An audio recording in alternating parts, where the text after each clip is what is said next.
negosiasi itu apa? Kali ini Ibu punya 3 pertanyaan buat kalian. Yang pertama, apakah ada yang pernah berbelanja selain di mall? Yang kedua, pernahkah minta uang jajan tambahan sama orang tua? Dan yang ketiga, apa perbedaan teks debat dengan teks negosiasi? Untuk jawaban yang pertama, Ibu rasa di sini ada ya yang pernah berbelanja selain di mall. Misalnya di pasar. Hal unik yang biasa kita jumpai ketika berbelanja di pasar adalah terjadinya proses tawar-menawar antara penjual dan pembeli. Untuk yang kedua, pernah minta uang jajan tambahan sama orang tua? Ibu rasa pernah juga. Nah, selain minta uang jajan tambahan, misalnya minta dibelikan handphone baru. Berarti di sana terjadi juga proses tawar-menawar antara anak dan orang tua. Jadi, negosiasi itu apa, Bu? Negosiasi adalah proses tawar-menawar antara kedua belah pihak. Boleh misalnya penjual dan pembeli, atau orang tua dan anak, atau negosiasi dalam dunia pekerjaan. Jika seperti itu, jelas ya, antara teks negosiasi dengan teks debat terdapat sebuah perbedaan, atau isinya tidak sama. Teks debat biasanya siapa yang kuat, dia yang menang. Itu teks debat.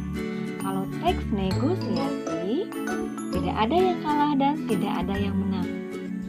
Jadi, kesepakatan diambil dari kedua belah pihak. Tapi, perlu digarisbawahi, tidak dikatakan negosiasi jika tidak terdapat persetujuan. Nah, berarti negosiasi harus ada hasil akhirnya, yaitu persetujuan. Oke, paham ya? Jika misalnya kalian hanya minta diturunkan harga, tapi kalian tidak jadi beli, berarti di sana tidak ada persetujuan ya. Berarti di sana tidak dikatakan sebuah negosiasi atau tidak dikatakan teks negosiasi. Oke, sudah paham ya pengertiannya?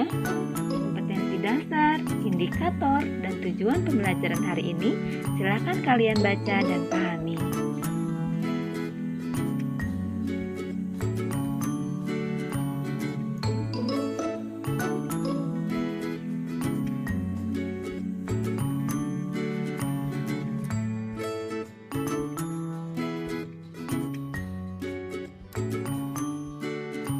Mari kita kenali lebih dalam mengenai teks negosiasi.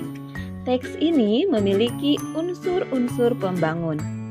Ada 4 unsur. Yang pertama, partisipan, yaitu pihak yang melakukan pengajuan dan penawaran, atau pihak lain yang terlibat di dalam negosiasi tersebut. Kedua, adanya perbedaan kepentingan dari kedua belah pihak. Yang ketiga, terdapatnya pengajuan dan penawaran. Sementara yang terakhir, adanya kesepakatan sebagai hasil dari negosiasi tersebut. Itulah unsur-unsur yang terdapat di dalam teks negosiasi. Negosiasi terbagi menjadi 2, negosiasi lisan dan negosiasi tulis. Negosiasi lisan yaitu tawar-menawar, boleh antara penjual dan pembeli, antara orang tua dan anak, atau negosiasi di dalam dunia kerja. Sementara negosiasi tulis yaitu berbentuk surat, surat penawaran, atau biasa disebut juga surat niaga atau surat jual beli. Surat penawaran atau biasa disebut juga surat niaga adalah surat yang biasa digunakan dalam kegiatan perdagangan. Biasanya dari satu perusahaan atau dari satu lembaga ke lembaga lain menggunakan surat penawaran untuk mempromosikan produknya agar tertarik atau agar dibeli oleh konsumen. Sekarang Ibu lanjutkan ke struktur negosiasi. Di sini ada orientasi, pengajuan, penawaran, dan persetujuan. Orientasi yaitu bagian awal pada sebuah teks. Biasanya berisi sapaan, salam pembuka, atau percakapan awal. Kedua, ada pengajuan. Pengajuan di sini merupakan suatu hal berupa barang atau jasa yang diajukan. Ketiga, penawaran merupakan usaha yang dilakukan salah satu pihak ketika menemukan ketidaksesuaian. Dan yang terakhir ada persetujuan, biasanya berisi siap, oke, baiklah, sip, dan sebagainya. Oke, setelah kita mempelajari pengertian dan struktur teks negosiasi, sekarang Ibu jelaskan ke ciri kebahasaan dari teks negosiasi itu sendiri. Untuk ciri kebahasaannya di sini yang pertama, menggunakan bahasa yang santun, ditandai oleh kata tolong, silakan, cobalah, maaf, percayalah, dan sebagainya. Yang kedua, terdapat ungkapan atau kalimat persuasif, yaitu bahasa yang membujuk atau merayu. Biasanya ditandai oleh alasan yang meyakinkan atau alasan yang logis. Contoh di sini, ayo doakan saja biar aku mudah meraih cita-cita. Yang ketiga, berisi pasangan tuturan. Contohnya, mengucapkan salam, pasangannya membalas salam. Bertanya, pasangannya menjawab atau tidak menjawab pertanyaan. Yang keempat, keputusan atau kesepakatan yang dihasilkan tidak merugikan dua belah pihak. Jadi dalam negosiasi di sini tidak ada pihak yang dirugikan. Yang selanjutnya, yang kelima, menggunakan pronomina. Pronomina yaitu kata ganti. Di sini ada saya, kata ganti orang pertama, boleh juga aku. Terus ada kami, kata ganti orang pertama, jamak. Terus ada kamu, kata ganti orang kedua. Ada Anda, kata ganti orang kedua. Ya. Dilanjutkan ke menggunakan kalimat langsung. Kalimat langsung biasanya ditandai oleh tanda petik 2 ya. Itu untuk memudahkan kalian mengingat. Dan yang terakhir, bersifat memerintah serta memenuhi perintah. Nah, karena negosiasi itu tawar-menawar, berarti salah satu pihak ada yang memerintah dan ada yang memenuhi perintah tersebut. Mungkin itu penjelasan mengenai ciri kebahasaan dari teks negosiasi. Supaya kalian lebih memahami penjelasan mengenai teks negosiasi, sekarang cermatilah teks berikut. Nah, di sini ada percakapan antara penjual dan pembeli. Dimulai dari pembeli. Berapa harga sekilo mangga ini, Bang? 30.000, Bu. Murah. Boleh kurang kan, Bang? Belum boleh, Bu. Barangnya bagus loh. Ini bukan karbitan, masak pohon.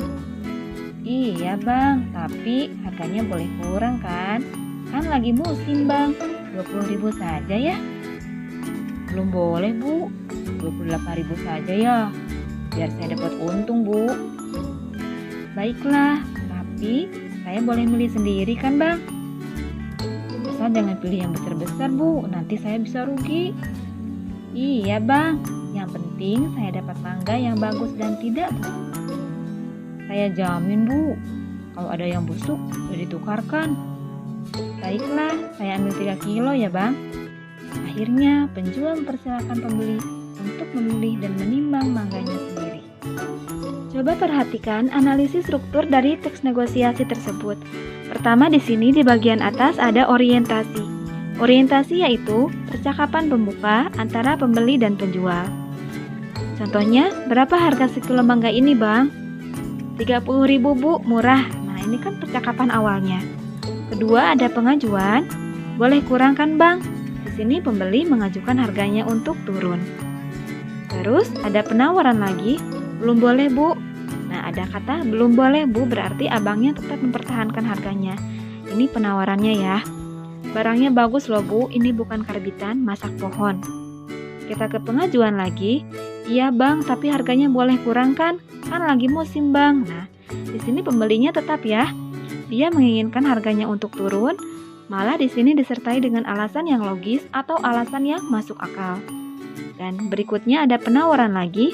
Belum boleh, Bu, 28.000 saja ya, Bu, biar saya dapat untung. Nah, di sini penawaran lagi ya. Penjualnya tetap mempertahankan harganya karena di sini dianya tidak dapat untung. Kita ke pengajuan lagi dari pembeli. Baiklah, tapi saya boleh milih sendiri kan, Bang? Nah, di sini mengajukan untuk memilih sendiri mangganya sekarang. Terus ada penawaran lagi. dari penjualnya, asal jangan pilih yang besar-besar Bu, nanti saya bisa rugi.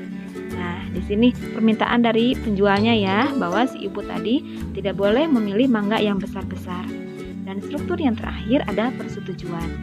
Persetujuan ditandai oleh kata ya, siap, baiklah. Dan di sini kebetulan ada kata iya bang, terus di bagian paling bawah ada baiklah, saya ambil 3 kilo ya bang. Nah, untuk perbedaannya di sini mungkin untuk orientasi di sini bentuknya percakapan, jadi bukan hanya penggalan satu kalimat.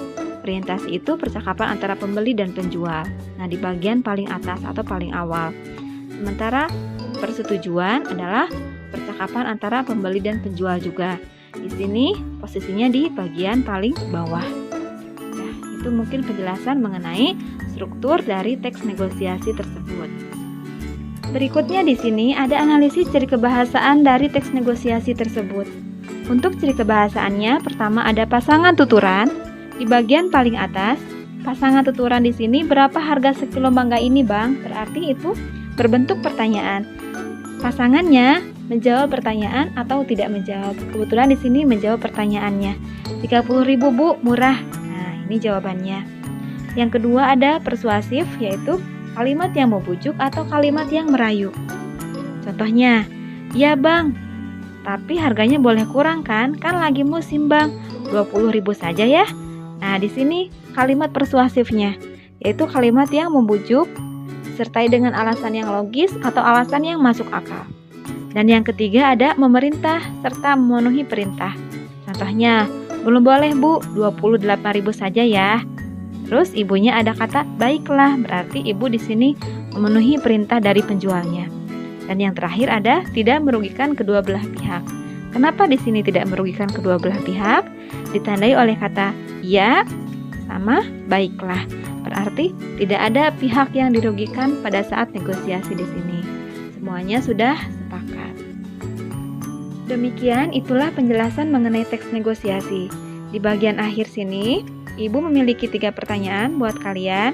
Coba dikerjakan latihannya. Ibu rasa soalnya cukup mudah. Dikerjakan di buku bahasa Indonesianya atau di buku ulangannya. Jika ada materi yang belum dipahami, boleh ditanyakan kepada ibu atau kepada guru bahasa Indonesianya masing-masing. Halo guys, jangan lupa like, komen, dan subscribe di channel Isa